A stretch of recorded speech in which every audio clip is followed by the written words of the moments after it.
تھے. ابھی آپ کو براہ راست ہی چلیں گے. مریم نواز اس وقت میڈیا ٹاک کر رہی ہیں.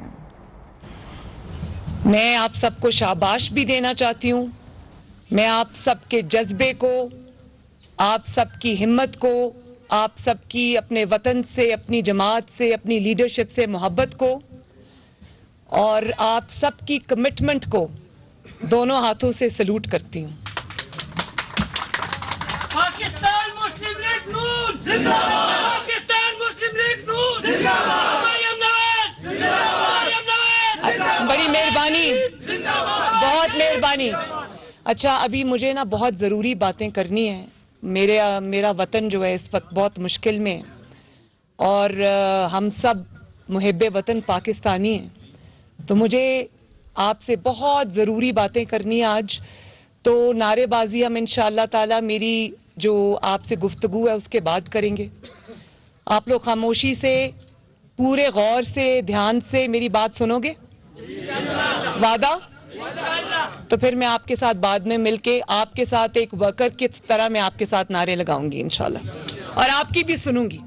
لیکن سب سے پہلے میں آپ کو یہ بتانا چاہتی ہوں کہ میں نے آج آپ کو یہاں پر دعوت کیوں دی.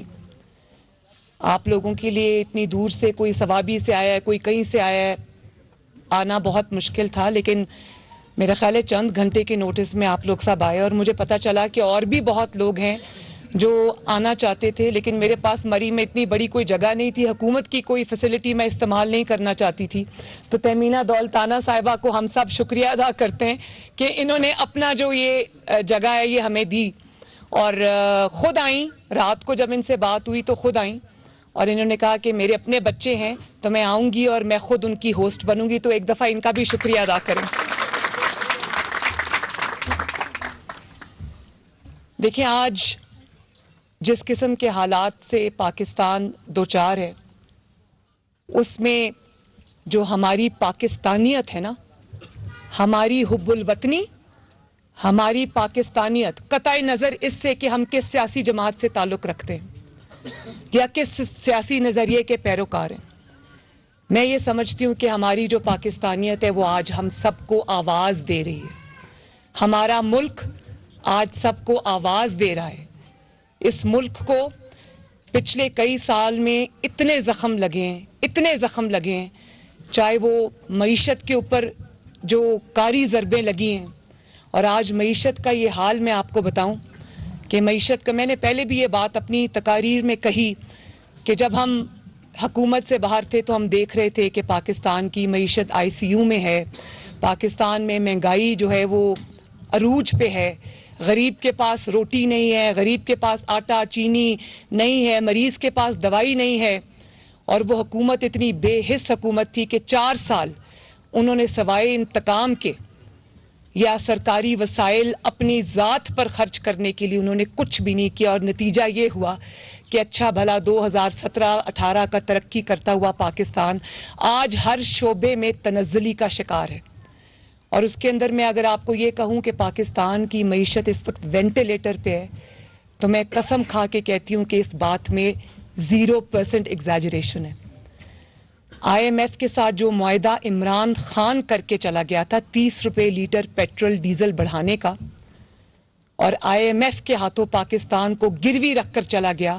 اسٹیٹ بینک کو یہ کہتے ہیں نا ان کے خلاف سازش ہوئی عالمی، اس سے بڑی پاکستان کے خلاف سازش کبھی کسی نے نہیں کی جو عمران خان کر کے گیا. IMF کے ہاتھوں پاکستان کو گروی رکھ کے چلا گیا. اور یہاں تک کہ کبھی کسی 75 سال میں پاکستان میں کسی ڈکٹیٹر کی حکومت میں بھی یہ بدنما داغ کسی حکومت پر نہیں لگا کہ اسٹیٹ بینک آف پاکستان کو گروی رکھ گیا عمران خان IMF کے پاس.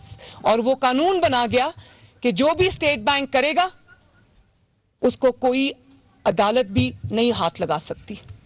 تو یہ جو جس کو انگریزی میں لینڈ مائنز کہتے ہیں نا، جو یہ جگہ جگہ لینڈ مائنز بچھا گیا ہے، تو یہ حکومت پوری کوشش کر رہی ہے اور کڑوا گھونٹ بھرنا پڑ رہا ہے شہباز شریف صاحب کو.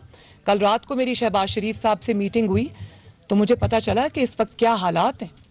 اور آپ یہ دیکھیں کہ یہ اتنا بڑا نااہل اور نالائق تھا، اس کی پرائیورٹیز اتنی غلط تھیں کہ پاکستان کے تمام وہ دوست ممالک جو کبھی پاکستان کے دوست ممالک کی صف میں کھڑے ہوتے تھے، آج سارے دشمنوں کی صف میں یہ اپنی بے وقوفیوں سے دھکیل گیا ہے. ایک ملک میں جاتا تھا تو دوسرے ملک کی چگلی اور برائی کرتا تھا، دوسرے ملک میں جاتا تھا تو تیسرے ملک کی چگلی اور برائی کرتا تھا. اور سعودی عرب جیسے پاکستان کے دیرینہ دوستوں کے بارے میں اس نے وزیر اعظم ہوتے ہوئے جو بد کلامی کی، جو برے کلمات اپنی زبان سے ادا کیے، وہ ہمارے تمام دوستوں تک پہنچے اور وہ پاکستان سے ناراض تھے. یہ وہ پاکستان کے ساتھ یہ لینڈ مائنز پاکستان کے لیے بچھا کے گیا ہے. کل پرائم منسٹر سے جب میں ملی تو انہوں نے مجھے بتایا کہ وہ کل سب نے دیکھا ہوگا ٹی وی پہ لائیو آ رہا تھا جو چائنیز کے ساتھ ان کا انٹریکشن ہوا، چائنیز بزنس کے گروپس کے ساتھ. تو انہوں نے یہ شکایت کی، ان میں سے کچھ لوگوں نے یہ شکایت کی کہ ہم لوگ اتنے مایوس تھے اس عمران خان حکومت کے دور میں اور ان کی حرکتوں کی وجہ سے. پلیز ڈسٹربنس پیدا نہ کریں، سیکیورٹی کو میں کہہ رہی ہوں، کچھ نہیں کر رہے وہ بچے، آرام سے کھڑے، ان کو کھڑا رہنے دیں. آپ لوگ بھی بیٹا آرام سے. دیکھو کتنی ضروری باتیں، یہ پورے پاکستان کے بچوں کو اور نوجوانوں کو میں کے پی کے کی ایس ایم ٹی کے تھرو میں ان سے مخاطب ہوں. تو انہوں نے کہا کہ پچھلے کئی 4 سال تو ہم بہت مایوسی کے گزارے اور شکر کیا آپ لوگ آئے ہیں، اور آج وزیر اعظم صاحب ترکی جا رہے ہیں. تو یہ بھی میں آپ کو بتا دوں کہ آپ لوگ جانتے ہو کہ وہ ترکی کیوں جا رہے ہیں؟ وہ ترکی اس لیے جا رہے ہیں کہ ترکی نے جو پچھلے مسلم لیگ نون کے دور میں 2013 سے لے کر 2018 تک جو دور تھا، اس میں ترکی نے جو بزنس انویسٹمنٹس کی تھی پاکستان میں، جو انہوں نے بہت سارے منصوبے لگائے تھے، وہ اتنی بری طرح ان کو کرش کیا گیا. حالانکہ وہ کسی کی ذات کا منصوبہ نہیں تھا، وہ پاکستان کے فائدے کے لیے وہ انویسٹمنٹ پاکستان میں آئی تھی، وہ پاکستان کی مدد کر رہے تھے. فار انسٹنس آپ لے لیں لاہور ویسٹ مینجمنٹ کمپنی جو کہ ترکی لوگ چلا رہے تھے. آپ جانتے ہیں کہ عمران خان حکومت نے ان کو اپنی حکومت آنے کے بعد نہ صرف اس کو بند کیا لاہور ویسٹ مینجمنٹ کمپنی کو، بلکہ ترکی لوگوں کو اٹھا کر انہوں نے کمروں میں بند کر کے فزیکلی مارا ان کو. تو وہ سب بزنس کمیونٹی جو ہے جس کے سارے پروجیکٹس پاکستان کے جو حق میں تھے پاکستان میں، وہ تو تعطل کا شکار تھے، وہ ختم ہو گئے تھے. اور ترکی کے جو بزنس کمیونٹی ہے وہ سب ناراض تھے. تو شہباز شریف صاحب آج عمران خان نے جو تباہی کی تھی اس کا ازالہ کرنے اور وہ جو بزنس وینچرز تھے، جو انویسٹمنٹس تھیں، ان کو دوبارہ سے شروع کرنے کے لیے آج ٹرکی جا رہے ہیں. اور پھر آپ دیکھیں کہ آج کتنا عجیب وقت ہے پاکستان کے اوپر، کتنا کروشل وقت ہے پاکستان کے اوپر، کہ کہہ رہے کہ یہ جہاد ہے، اس جہاد میں نکلو. میں پورے وثوق کے ساتھ یہ بات جو آپ کو معلوم ہے میں کہنا چاہتی ہوں کہ یہ فساد، یہ جہاد نہیں ہے، یہ فساد ہے، اور اس فساد کو روکنا عین جہاد ہے.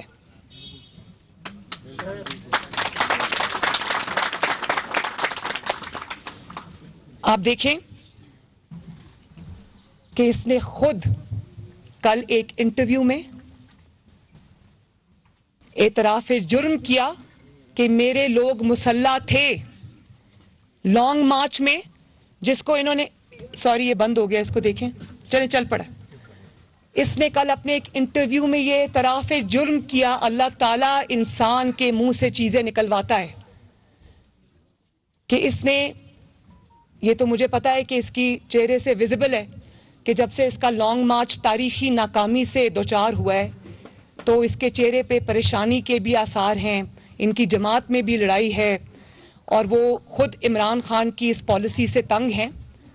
تو اسی فرسٹریشن میں جبکہ میں نے اس کو مشورہ دیا تھا کہ ایسی حالت میں کبھی بھی میڈیا کے سامنے نہیں آتے، نیند کی دوائی کھا کے سو جاتے ہیں گھر میں.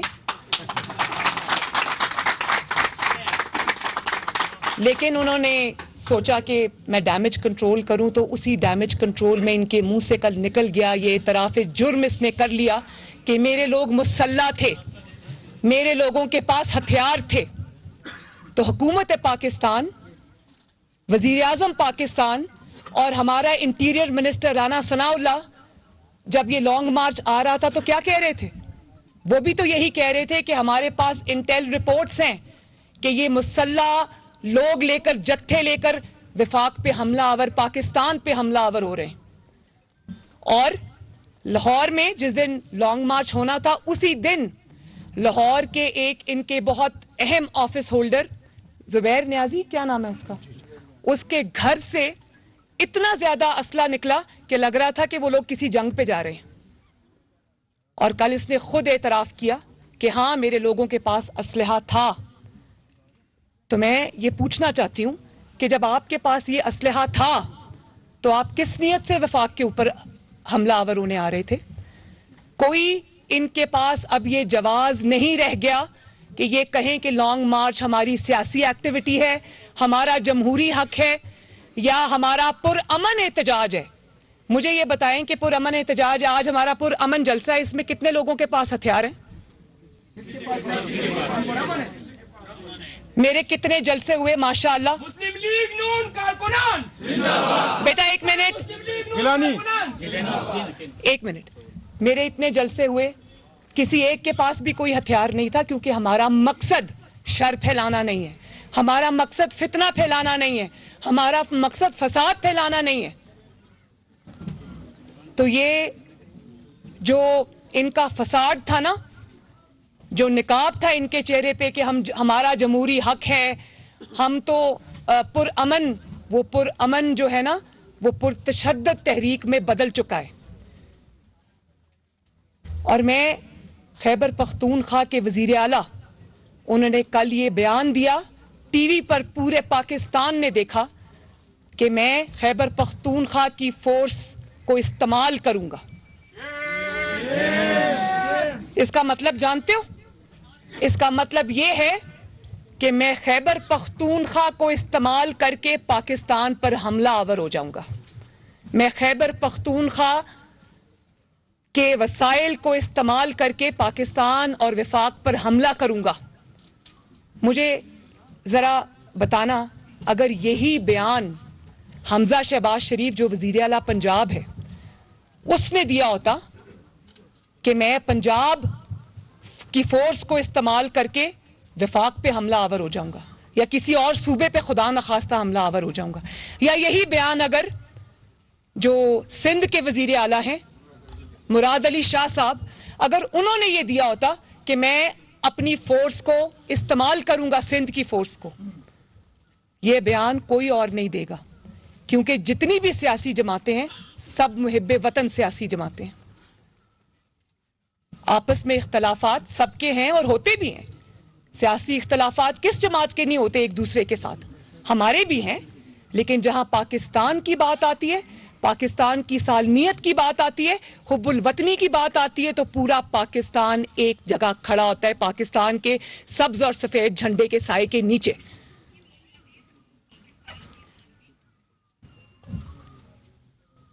تو میں یہ سمجھتی ہوں کہ خیبر پختونخوا کے جو غیور عوام ہیں, خیبر پختونخوا کے جو غیور پختون ہیں, جن کی صدیوں پرانی روایات ہیں, انہوں نے ہم سے بھی پہلے عمران کے عزائم کو سمجھ لیا. اسی لیے کیونکہ میں خیبر پختونخوا سے آج بات کر رہی ہوں, تو اسی لیے انہوں نے عمران کے لانگ مارچ میں حصہ نہ لے کر اس کو ناکام بنایا.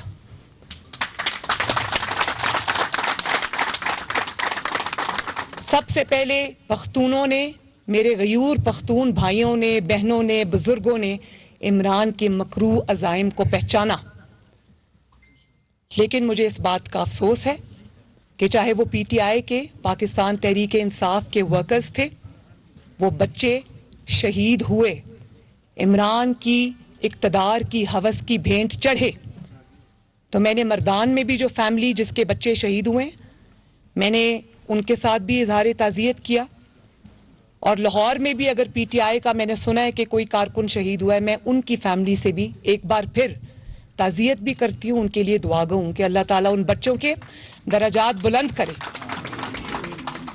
لیکن مجھے اس بات کا جواب چاہیے کہ ایک شخص نے جس نے اپنی کرسی کی خاطر پختونوں کے بچوں کو کیوں مروایا, کیوں اس نے ان پختونوں کے بچوں کو اس جنگ میں جو کہ ذاتی جنگ ہے, فساد ہے, انتشار ہے, اس میں جھونکا؟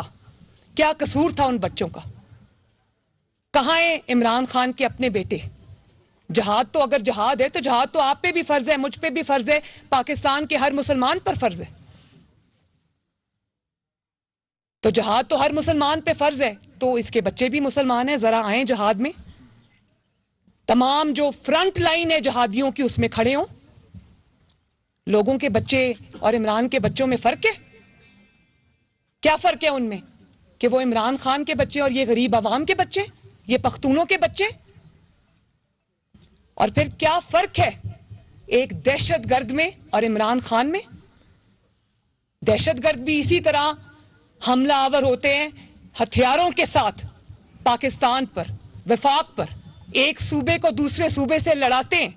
کل جو خیبر پختونخوا کے وزیر اعلیٰ نے بیان دیا ہے, وہ ایک صوبے کو وفاق سے لڑانا اور ایک صوبے کو دوسرے صوبوں سے لڑانے کی بڑی گھناؤنی قسم کی سازش ہے کہ میرا اگر اقتدار نہیں رہا تو میں ہر جگہ آگ لگا دوں گا. نہ اس میں میری کوئی پاکستانیت ہے, نہ پھر اس میں مجھے کسی کا کوئی خیال ہے. تو یہ عزائم صرف اور صرف ایک دہشت گرد کے ہوتے ہیں. تو کیا فرق ہے عمران خان میں اور دہشت گرد میں؟ تو میں آج سارے قانون اور آئین نافذ کرنے والے اداروں سے یہ سوال کرتی ہوں کہ کیا ایسے دہشت گرد کو جو کھلے عام اپنی دہشت گردی کا اعتراف کرے, کیا اس کو کھلی چھٹی ملے گی؟ رد الفساد جب ہم نے لڑی تو وہ دہشت گردوں کے خلاف تھی نا. وہ ٹیررسٹ بھی سامنے کھڑا کر کے وردی میں ملبوس ہمارے فوجی بھائیوں کو اور ہمارے پولیس کے بھائیوں کو اور لا انفورسمنٹ ایجنسیز کے سینوں میں گولیاں اتار.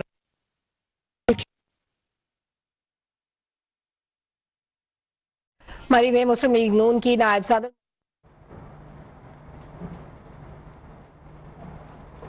مری میں مسلم لیگ نون کی نائب صدر مریم نواز تقریب سے خطاب کر رہی تھی. انہوں نے کہا کہ اس وقت ہمارا ملک مشکل وقت سے گزر رہا ہے, معیشت پہ کاری زخم لگائے گئے ہیں ماضی میں. انہوں نے کہا کہ اسٹیٹ بینک کو عمران خان نے آئی ایم ایف کے پاس گروی رکھ دیا, پاکستان کو آئی ایم ایف کے پاس گروی رکھ دیا گیا.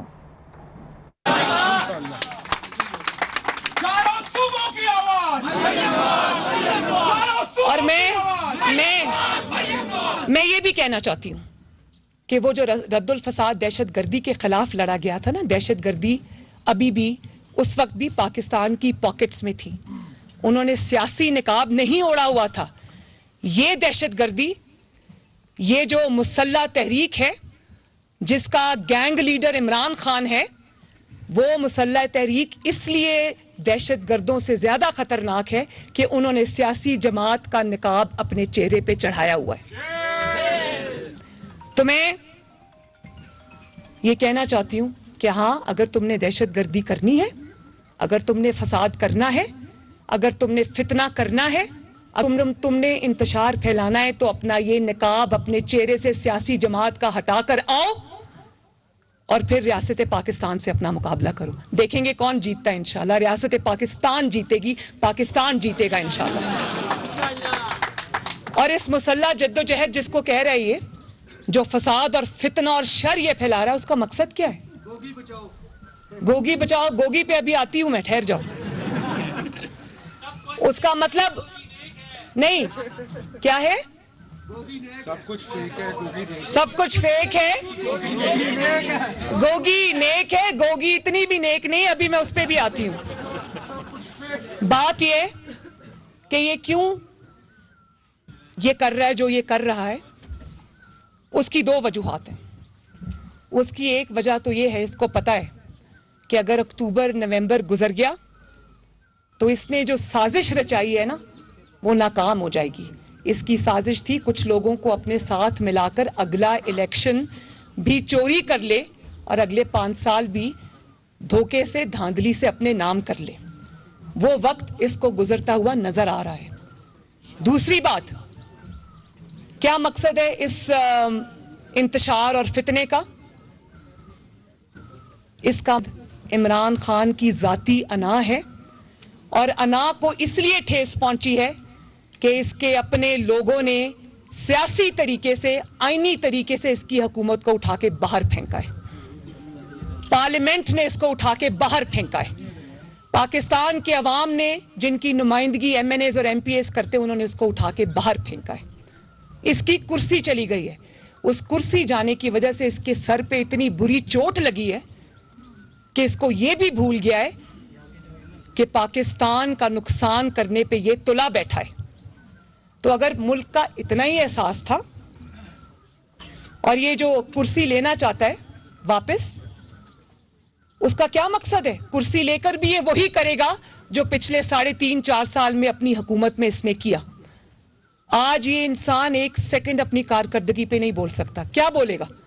کیا بولے گا کہ میں نے آئی ایم ایف سے ڈیل کی, آئی ایم ایف کے ہاتھ پاکستان کو گروی رکھا, ڈالر کو 105 سے میں نے 190 پہ پہنچایا, آٹے کو میں نے 35 روپے سے 90 روپے پہ پہنچایا.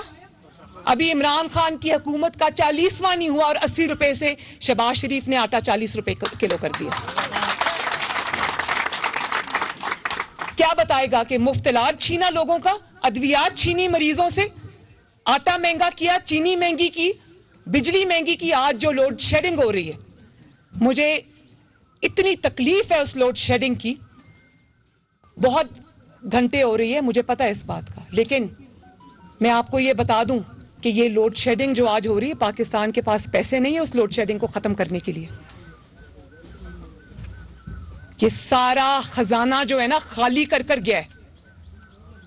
پیمنٹس نہیں کی ہوئی پاور پلانٹس کی, پیسے نہیں ہیں پاکستان کے پاس. ٹائم پر انہوں نے آئل نہیں منگوایا, تیل نہیں منگوایا, پلانٹس بند پڑے ہیں. اب حکومت پاکستان, شہباز شریف صاحب دن رات کوشش کر رہے ہیں کہ کسی طریقے سے اس لوڈ شیڈنگ کو ختم کیا جائے. اور یہ load shedding P M L N کے اوپر نہیں آ سکتی, کیونکہ پورے پاکستان نے دیکھا کہ 2013 میں جب نواز شریف کو حکومت ملی تو لوڈ شیڈنگ 22 گھنٹے پاکستان میں ہو رہی تھی. 3 سال کے اندر اندر اللہ تعالیٰ کے فضل و کرم سے نواز شریف نے جنات کی طرح کام کیا اور نئے پاور پلانٹس لگائے اور لوڈ شیڈنگ کو 0 پہ لے کر آیا. جب ہم آپ کو 2018 کے اندر جب ہم پاکستان سے ہماری حکومت کو جب ختم ہوئی تو ہم پاکستان کو 0 لوڈ شیڈنگ والا پاکستان دے کر گئے تھے. اگر اس وقت وزیر اعظم نواز شریف اور اس وقت کے وزیر اعلیٰ شہباز شریف اگر لوڈ شیڈنگ کو ٹھیک نہ کرتے تو آج پورے پاکستان میں 22 نہیں 24 گھنٹے کی لوڈ شیڈنگ ہوتی. کسی اور جماعت نے پاکستان کی ترقی کے لیے کام نہیں کیا جتنا کام نواز شریف اکیلے نے اور مسلم لیگ نون نے کیا. کوئی بھی پاکستان کا منصوبہ اٹھا کے دیکھ لیں, اللہ تعالیٰ کے فضل و کرم سے اس کے اوپر نواز شریف اور مسلم لیگ نون کی مہر ہے. تو کیا یہ جس حکومت کو واپس چھیننا چاہتا ہے, جس حکومت کی کرسی کی جانے کی اس کو اتنی تکلیف ہے کہ یہ پورے پاکستان میں آگ لگانے پہ تلا ہوا ہے, میں آنیسٹلی یہ اس بندر کی طرح ہے جس کے ہاتھ میں ماچس ہے اور جس کو کھانے کو اگر کچھ نہیں ملا تو وہ تیار ہے کہ پورے پاکستان کو آگ لگا دے گا, اپنے ارد گرد آگ لگا دے گا. اس کی مثال آج وہی ہے. تو میں پاکستان کی حکومت تم آج حاصل کر بھی لو تو تم نے پاکستان کے ساتھ وہی کرنا ہے جو پچھلے 4 سال میں کیا. اپنے علاوہ ہر کسی کو جیل میں ڈال دیا, ہر کسی سے بدلہ لیا, ہر کسی سے انتقام لیا, اور پاکستان کے مسائل سے, پاکستان کی 22 کروڑ عوام کے مسائل سے یہ بے خبر رہا. اس کو بے خبری نہیں کہتے, اس کو بے حسی کہتے ہیں. ہڈ حرام تو وہ ہوتا ہے نا جس کو کام کرنا آتا ہو لیکن سے سست ہو. یہ سست بھی ہے اور اس کو کام بھی کرنا نہیں آتا, الٹا کام کرنا آتا ہے, سیدھا کام کرنا نہیں آتا. نواز شریف نواز شریف بعد میں مریم نواز زندہ باد. تو میں اور آج آپ دیکھیں اس کی ذہنی حالت, جو ایٹم بام نواز شریف نے پاکستان کی سالمیت اور حفاظت کے لیے بنایا تھا، آج یہ بندہ اتنا اس کا دماغ پھر گیا ہے کہ یہ کہتا ہے کہ اس سے تو اچھا ہے کہ پاکستان کے اوپر ایٹم بام گرا دو۔ وہ ایٹم بام پاکستان کے دشمنوں کے لیے تھا، وہ پاکستان کی طرف میلی نظر اٹھا کے دیکھنے والوں کے لیے تھا، وہ پاکستانیوں کے لیے نہیں تھا۔ اور پھر آوازیں دیتا رہا اسٹیبلشمنٹ کو کہ مجھے بچا لو، مجھے بچا لو۔ کبھی زرداری صاحب کے پاؤں میں بیٹھ گیا، جتنا مرضی تم انکار کرو۔ پوری دنیا اس بات کی گواہ ہے کہ ووٹ آف نو کانفیڈنس سے 1 یا 2 راتیں پہلے اس نے زرداری صاحب کے پاس بندے بھیجے اور ان کو کہا کہ زرداری صاحب کو کہیں کہ ووٹ آف نو کانفیڈنس کا حصہ نہ بنے تو میں زرداری صاحب کے ساتھ مل کے چلوں گا۔ زرداری صاحب نے کہا کہ نہیں، اس کا وقت اب گزر گیا، اٹس ٹو لیٹ، اور یہ اٹس امپاسبل۔ اس نے پوری کوشش کی، جن کو دن میں 3 اسٹوجز کہتا تھا، دن میں گالی نکالتا تھا، دن میں کہتا تھا کہ یہ مورے ہیں، یہ انٹرنیشنل سازش کے مورے ہیں، انہوں نے امریکہ کے یہ اسٹوجز ہیں، رات کو اسی زرداری صاحب کے پاؤں پکڑتا تھا۔ یہ ہے اس کی اصل حقیقت۔ اور اس کے بعد جب اس کو نظر آ گیا کہ اس کا لانگ مارچ تو ناکام ہونے جا رہا ہے، کیونکہ لانگ مارچ کے لیے بلڈ اپ کی ضرورت ہوتی ہے، عوام کے اندر جوش و جذبے کی ضرورت ہوتی ہے، عوام کے جو اکٹھا کرنے کی ضرورت ہوتی ہے، تو اس کو نظر آ گیا تھا 2 دن پہلے کہ عوام کے اندر نہ کوئی جوش ہے نہ جذبہ ہے۔ خیبر پختونخوا کے تمام تر وسائل اس نے خرچ کر کے، میں خیبر پختونخوا کی عوام سے دوبارہ پوچھنا چاہتی ہوں کہ وہ جو ہیلی کاپٹر جس پر یہ لینڈ کیا تھا انقلاب کے اندر، وہ ہیلی کاپٹر خیبر پختونخوا کے عوام کا تھا، وہ فرا گوگی کا نہیں تھا۔ جو وسائل انہوں نے سرکاری گاڑیاں جس طرح استعمال کی، سرکاری ٹینٹ استعمال کیے، یہاں تک کہ جو وفاق پہ حملہ آور ہونے کے لیے جو جتھا یہ لے کر آئے تھے، اس میں جو آنسو گیس کے شیل شامل تھے، وہ بھی خیبر پختونخوا سے چرائے ہوئے تھے۔ کیا یہ خیبر پختونخوا کے اوپر نہیں لگنا چاہیے تھا پیسہ، ان کے عوام کے اوپر؟ اور آج آپ دیکھیں کہ خیبر پختونخوا میں آج آٹے کا بحران ہے، اور وہاں پر یہ جو کہتا تھا کہ امریکہ کو میں نے للکارا ہے، امریکہ جو ہے وہ مجھ سے ڈرتا ہے، میں اتنا بڑا لیڈر ہوں، امریکہ کو للکارنے والا لیڈر آج گرفتاری کے ڈر سے پشاور کے بنکر میں چھپ کے بیٹھا ہوا ہے۔